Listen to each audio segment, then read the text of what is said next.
Hi all, ഐപ്ലസിൻ്റെ പുതിയൊരു വീഡിയോയിലേക്ക് എല്ലാവർക്കും സ്വാഗതം. ഇന്ന് നമ്മൾ ഡിസ്കസ് ചെയ്യാൻ പോകുന്നത് 2019 നടന്ന ജൂനിയർ ഇൻസ്ട്രക്ടർ ഡ്രാഫ്റ്റ്സ്മാൻ സിവിൽ എക്സാമിൻ്റെ കുറച്ച് ക്വസ്റ്റ്യൻസും അതിൻ്റെ ആൻസേഴ്സുമാണ് ഇന്ന് ഡിസ്കസ് ചെയ്യുന്നത്. ഓക്കെ, ഫസ്റ്റ് ക്വസ്റ്റ്യൻ നോക്കാം. IS 10714 2001 refers to option A scales, option B lines, option C lettering, option D projection method. അപ്പോൾ IS കോഡാണ് ചോദിച്ചിട്ടുള്ളത്. IS 10714 2001 എന്തിൻ്റെ കോഡാണ്? ഫോർ ലൈൻസ് ആണ്. ഇത് റെഫർ ചെയ്യുന്നത് ലൈൻസ് ആണ്. ഓപ്ഷൻ ബി ആണ് ആൻസർ. Okay, option B. അപ്പോൾ ഇതിനെ ബേസ് ചെയ്തിട്ട് ബാക്കിയുള്ള കോഡുകളും കൂടി നമ്മൾ അറിഞ്ഞിരിക്കണം. കുറച്ച് ഇമ്പോർട്ടൻ്റ് ആയിട്ടുള്ള കോഡ്സുകൾ ഞാൻ ഈ ഒരു സ്ലൈഡിൽ മെൻഷൻ ചെയ്തിട്ടുണ്ട്. അപ്പോൾ ആദ്യത്തെ നമുക്ക് നോക്കാം. IS 10713 1983 ഇതാണ് scales for used in technical drawing. അതുപോലെ IS 15021 2001 ആണ് പ്രൊജക്ഷൻ മെത്തേഡിന് വേണ്ടിയിട്ട് യൂസ് ചെയ്യുന്ന കോഡ് എന്ന് പറയുന്നത്. IS 15021 2001. അതുപോലെ തന്നെ ജനറൽ എഞ്ചിനീയറിംഗ് ഡ്രോയിങ് പർപ്പസിന് വേണ്ടിയിട്ട് യൂസ് ചെയ്യുന്ന കോഡ് IS 696 1972. അതുപോലെ നമ്മൾ നേരത്തെ പറഞ്ഞ ലൈൻസ് എന്ന് പറയുന്നത് IS 10714 1983 ആണ്. ഇത് റിവൈസ് ചെയ്തിട്ടുള്ളതാണ്. നമ്മൾ പറഞ്ഞ 2001 കോഡ്. ബട്ട് നമ്പർ ശ്രദ്ധിക്കുക, IS 10714 ഇതാണ് ചോദിച്ചിരുന്നത്. ലൈൻസിൻ്റെ കോഡാണ് ഇത്. അടുത്ത ലെറ്ററിങ്ങിന് വേണ്ടിയിട്ടുള്ള കോഡാണ് IS 9609 1983. ഓക്കെ, അതുപോലെ standards four folding of drawing prints fold ചെയ്യാനുള്ള കോഡാണ് IS 11664 1986. അതുപോലെ തന്നെ engineering drawing practice for school and colleges അതിന് യൂസ് ചെയ്യുന്നത് SP 46 ആണ്. SP എന്ന് പറഞ്ഞാൽ സ്പെഷ്യൽ പബ്ലിക്കേഷൻ ആണ്, 1988. ഇത് റിവൈസ് ചെയ്തിട്ടുണ്ട്. റീസെൻ്റ് ആയിട്ട് നമ്മൾ ഉപയോഗിക്കുന്നത് SP 46 2003 ആണ്. ഓക്കെ, എനിവേ അടുത്തത് നമ്മുടെ ഡ്രോയിങ് ബോർഡിന് വേണ്ടിയിട്ടുള്ള കോഡ് IS 1444 1989.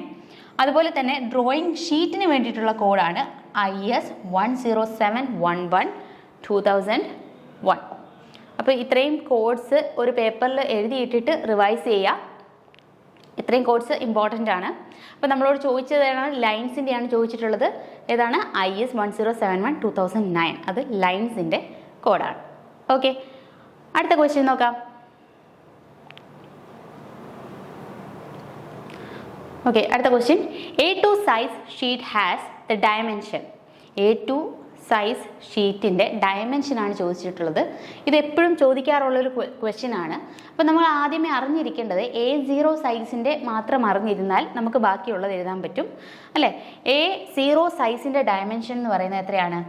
841/1189 mm ആണ്. അപ്പോൾ ഇത് മാത്രം അറിഞ്ഞിരുന്നാൽ ഇതിനെ ഹാഫ് ആക്കുന്നതാണ് A1 സൈസ്. ഇത് ഈ ഒരു ഫുൾ ഷീറ്റ് ഹാഫ് ആക്കുമ്പോൾ നമുക്ക് 2 A1 ഷീറ്റ് കിട്ടും.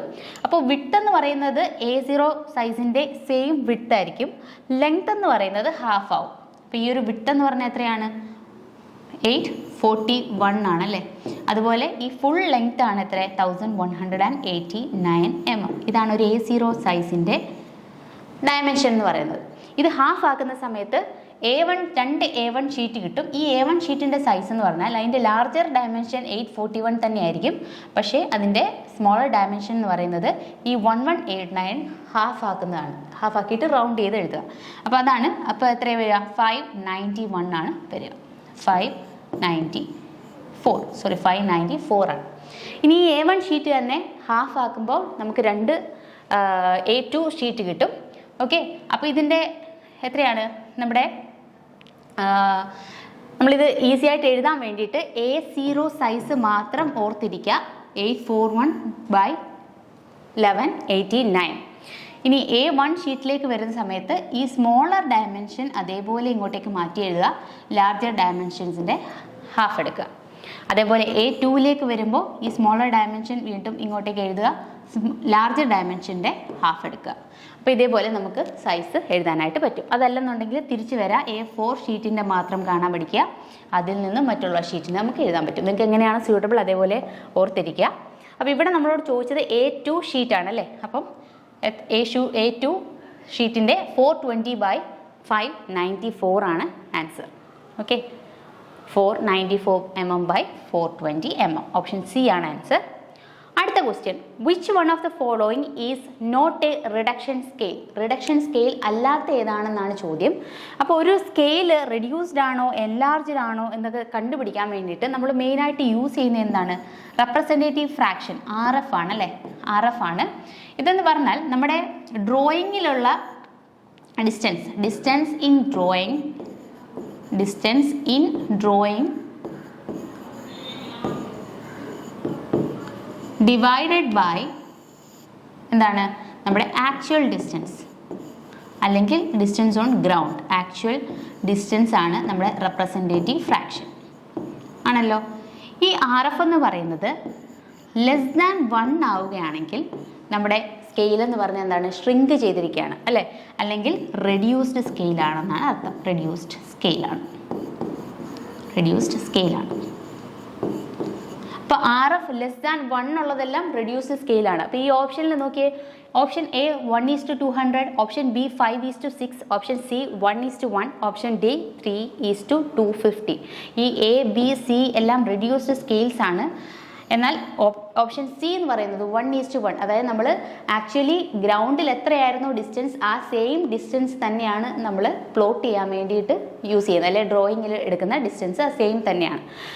അപ്പം ഓപ്ഷൻ സി ആണ് ആൻസർ. ഇതാണ് റെഡ്യൂസ്ഡ് സ്കെയിൽ അല്ലാത്ത ഏതാണെന്നാണ് ചോദിച്ചിട്ടുള്ളത്.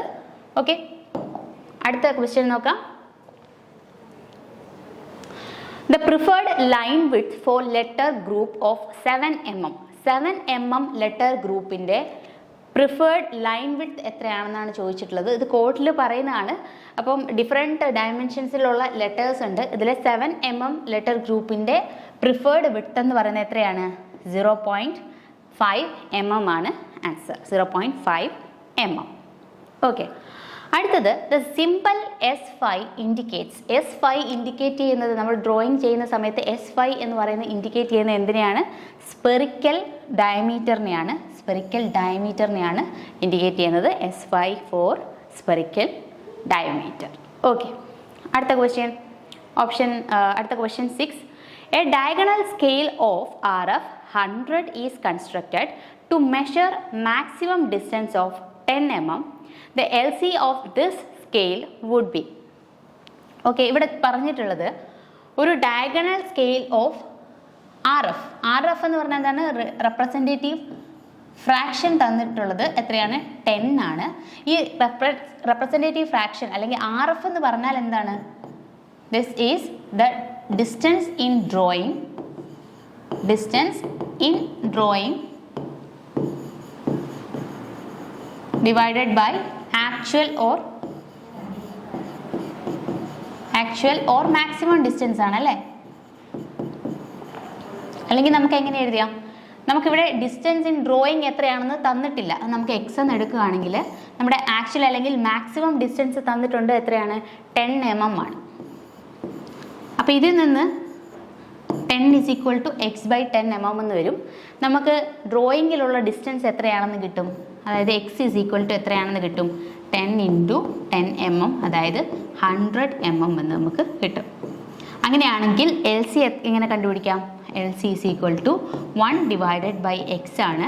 ദാറ്റ് ഈസ് 1/100 = 0.01 mm ആണ് ആൻസർ. ഓക്കെ, ഓപ്ഷൻ A ആണ് 0.01 mm ആണ് ആൻസർ. ഓക്കെ, അടുത്ത ക്വസ്റ്റ്യൻ നമുക്ക് നോക്കാം. Which one of the following is an input device? Input device ഏതാണെന്നാണ് question. Option A mouse, option B monitor, option C plotter, option D pen drive. അപ്പോൾ നമുക്കറിയാലോ input ഡിവൈസസിൽ പെടുന്നതാണ് എന്ത്? മൗസ്, കീബോർഡ്, അതുപോലെ തന്നെ സ്കാനേഴ്സ്, മൈക്രോഫോണ്, ഇതെല്ലാം ഇൻപുട്ട് ഡിവൈസസിൽ പെടുന്നതാണ്. അപ്പോൾ നമ്മുടെ ഇതിൽ തന്നിട്ടുള്ള ഓപ്ഷൻസിൽ മൗസ് ആണ് answer. Option A mouse. Okay, അടുത്ത ക്വസ്റ്റ്യൻ നോക്കാം. The most effective command used to draw symmetrical objects is. Symmetrical object വരയ്ക്കാൻ വേണ്ടി നമ്മൾ യൂസ് ചെയ്യുന്ന കമാൻഡ് ഏതാണെന്നാണ് ചോദ്യം. ഓട്ടോകാഡിൽ നമ്മൾ യൂസ് ചെയ്യുന്ന ഏത് കമാൻഡാണ്? Option A copy, option B array, option C lengthen, option D mirror. അപ്പോൾ സിമെട്രിക്കൽ ആയിട്ടുള്ള ഒബ്ജക്ട്സ് വരയ്ക്കാൻ വേണ്ടിയിട്ട് നമ്മൾ യൂസ് ചെയ്യുന്നത് ഏതാണ്? ഓപ്ഷൻ ഡി മിറർ ആണ് answer. Option D mirror. Okay, അടുത്ത ക്വസ്റ്റ്യൻ നോക്കാം. The command used to erase the object partly, അതായത് പാർട്ട്ലി പാർഷ്യലി ഒരു ഒബ്ജക്റ്റ് നമുക്ക് ഇറേസ് ചെയ്യണമെങ്കിൽ നമ്മൾ യൂസ് ചെയ്യുന്ന കമാൻഡ് ഏതാണെന്നാണ് ചോദ്യം. Option A erase, option B explode, option C trim, option D extend. അപ്പോൾ ഇറേസ് എന്ന് പറയുന്ന ഓപ്ഷൻ നമ്മൾ യൂസ് ചെയ്യുന്നത് ഒരു ഒബ്ജക്റ്റിനെയോ അല്ലെങ്കിൽ നമ്മൾ വരച്ച ഡ്രോയിങ് കംപ്ലീറ്റ് ആയിട്ട് റിമൂവ് ചെയ്യാൻ വേണ്ടിയിട്ടാണ് നമ്മൾ ഇറേസ് യൂസ് ചെയ്യുന്നത്.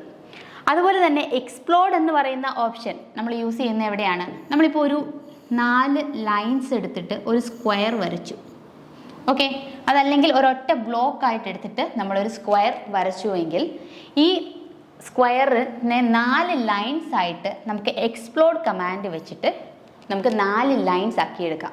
ആ 4 ലൈൻസിനെ സെപ്പറേറ്റ് ആയിട്ട് സെലക്ട് ചെയ്യാനും പറ്റും. അപ്പോൾ ഇങ്ങനെ ഒരു സ്ക്വയർ ഒബ്ജക്റ്റിനെ നമ്മൾ എക്സ്പ്ലോഡ് എന്ന് പറയുന്ന ഓപ്ഷൻ കൊടുത്തു കഴിഞ്ഞാൽ ഇതിനെ നമുക്ക് 4 ലൈൻസ് ആയിട്ട് സെലക്ട് ചെയ്യാം.